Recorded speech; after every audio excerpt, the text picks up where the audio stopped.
Hey guys, back with another SuperCoach video, and the buy rounds are over. I'm pretty happy with how I went throughout all three rounds, and in a round where many might have had trouble fielding 18, I'm pretty happy with how I went. I scored 1,847, moving me up 2,358 spots to 3,242 overall. And yeah, closing in on the top 3,000. Very happy about that. And I won 4 out of 4 league matchups again, which is always good. So on to the team in defense. Sam Doherty with the 153. Second game that I've had him, and he delivers once again. It was great in the first half, in the fourth quarter, and just a brilliant score from him. Rory Laird with the captaincy to get Danger's 141 doubled. Dylan Robertson with a 119, very happy with him. Zach Tui only a 78. Last couple of scores have been a little disappointing. Don't think he got any tackles either against the Eagles, so yeah, just disappointing from him. Nick Newman with a 104, and he's making it pretty difficult to decide whether to trade him out or not. And I'll probably talk about him later in trades and probably for my trade plan in the next couple of rounds. Tom Stewart with a 74, and he's still scoring pretty well. His break-even's down at a 45, making some pretty good cash still, and he'll probably be traded out in a week or two. If not, then I guess he'll be a pretty handy D7 if I need it. And of course, Taylor Adams and Luke Ryan on the bench with their buys. Before I move on to the midfield, I did reverse the trades I made in the previous video. So the trades I made last week were Myers to Mountford, Fife to Bontempelli, and Steele to Yeo. So in the midfield, Paddy Dangerfield with a 141. Played a great game individually. The Cats as a team didn't play a great game, but yeah, Danger was great.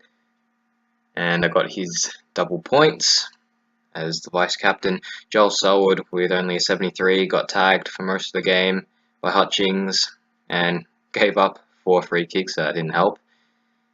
And also got reported, but escaped with a fine, so it's good to see he's playing against Freo. Marcus Bontempelli, new recruit, only a 90, had a really good first half, but dropped off in the second half, as did most Dogs players. A little disappointing. Josh Kennedy with a 104 willed his team to victory in that fourth quarter, kicked a massive goal to get them to within 3 points. So yeah, just a massive fourth quarter from him. I think 65 points, somewhere around that in the fourth quarter. So it's brilliant stuff from Kennedy. Paddy Cripps with 114, very happy with him. Pal Pepper with an 85, made some pretty good cash there. Jake Barrett with only 54, a little disappointing, but he did pretty well to recover from a poor first half. Declan Mountford also traded in, like I said earlier, got a 59 there. Had the job on Jack Stephen, had the job to tag him, did pretty well, and scored alright as well. And of course, the mids on the bench all had their bye. In the rucks, Brody Grundy had his bye, and Toby Nankervis only the 72, a little disappointing from him. Missed a couple of set shots that could have increased his score a little bit, but yeah, disappointing from him. In the forward line, Elliot Yeo, new recruit, gets a 117, very happy with him. Jack McRae and Luke Dahlhaus, like most Bulldogs, were pretty poor, and of course their scores reflected that, so disappointing from the both of them, but hopefully they bounce back against North. Isaac Heaney won a 106, played a great game and scored well, happy with him. James Parsons with a 51, and we're just getting used to that. Shea Bolton, only the 63, had a massive first half, but didn't get much of it in the second half, and as a result, his score just slowly dropped from I think 80 or 79 or something like that. Just kept dropping, and he finished on the 63, so yeah, it is very disappointing. And of course on the bench, Green and Greenwood both had their bye, so let's just sort the team out for this week. We want Danger to be captain, And the vice captain, I'm not too sure about. We'll put it on the bunt for now. My thought process last week was that the bunt would bounce back. He was due for that, and that he was due for a big game. Didn't get there, but I'm gonna trust in him again. Hopefully, he does get that big score that he is due for. Hasn't turned up since, oh, I don't even know when's the last time he turned up. Round 7. This is 13, 12, 11, 10, 9, 8. Yeah, round 7. The last time he turned up. Gee, it's been a while. He needs one. So yeah, danger captaincy.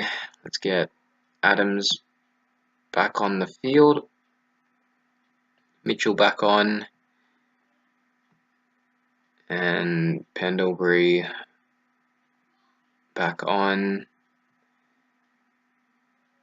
And Toby Green and Hugh Greenwood on the field as well.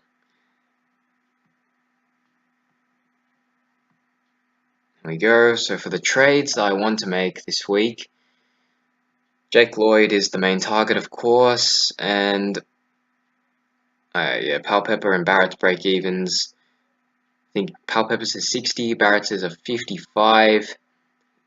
They can beat them, but I also think they've done their job. They've done it very well. And yeah, it's probably time for them to go. They're close to peaking. They could probably get 1 or 2 more price rises, but it is a good time for them to go, I guess. Did want Barrett for an extra week, but I guess with what I have planned here, that it is probably time for them to go. Yeah, got to make the second trade here, Barrett. There we go. I'm not sure if I said it earlier, but yeah, I'm not too sure who to trade out for Tui and Newman. So I'm going to give them both another week, see how they go, and come up with a decision there on who to trade out of Tui and Newman for a mid. So for this week, I'm going to have Jake Lloyd in the midfield. And there he is, bottomed out there at 4'11". Very handy to have that. And the guy I'm going to downgrade to is Calvin Brown. Where is he? There he is. We got Palpepper down to Brown, Barrett up to Lloyd. And leaves me with 180k, or 180,900. So that's pretty handy for next week's one trade that I'm going to make. So there we go, let's just get Brown on field. Guess we can give him the emergency, won't make too much of a difference. I just probably won't be able to loophole here with 8 primo mids. And yeah, I don't think I can loophole anywhere right now. We'll see when teams get released. But I doubt it. And yeah, this would probably be what I roll with for round 14. Onto league matchups. In my own league, this is not my own league. But yeah, here we go. In my own league, I beat Braden pretty comfortably. And in Shorty's SuperCoach league, pretty similar there. I beat Divide and Conquer by a few hundred there. Keeping my spot in the top 4, still at 2nd place. Could be at first, but percentage says otherwise. But let's see.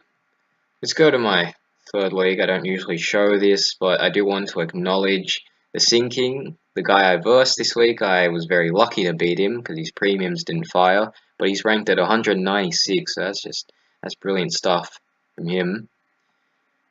And yeah, that's probably about it for this round, or for this video. And yeah, things are starting to come along. I know I only have 4 trades, so like I said last week, I'm definitely cutting it very close. But I think I should have 1 more trade. I should have 1 trade left for luxury or injury. So yeah, very handy, just the 1 trade. Would have loved to have more, of course, but can't control that now.